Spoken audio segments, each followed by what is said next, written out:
Plus, a long-standing Bay Area program training dogs to help people with disabilities suddenly shuts down. We'll explain why, plus emotional reaction from the people helped by it. We depend on our pets for many things like companionship and protection, but they sometimes serve a more important role for people with disabilities. As NBC 11 Gene Alley shows us, that's why one group is particularly upset over the closure of a Bay Area training program. Huey is a Papillon, and he came from a puppy mill up in Oregon. Huey is truly living a dog's life. He has a loving family, toys, and plenty of space to play. But as soon as the phone rings in his Sunnyvale home, Huey is all business.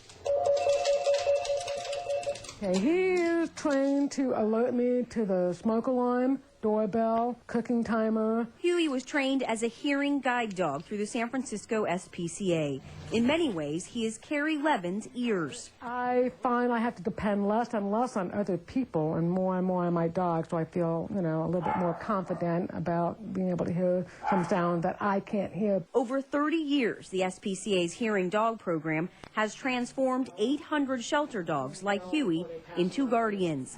But last week, Levin and others in the community were stunned to learn the SPCA had shut the program down. And our board took a long look at all the programs we have and decided that it was time, sadly, to discontinue our hearing dog program. SPCA President Jan McHugh-Smith says the hearing dog program had become too big of an investment.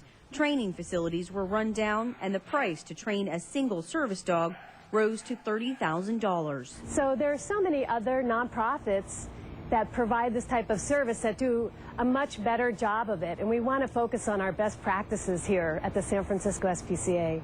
Up, good boy. But Levin says you can't put a dollar sign on a program that gives second chances to both dogs and people with disabilities. It's going for a while. She says with the right training, even the smallest dog can make the biggest difference. Gene Elliott, NBC 11 News. The SPCA says there are a number of service dog training facilities, including one in Santa Rosa, that can fill that void.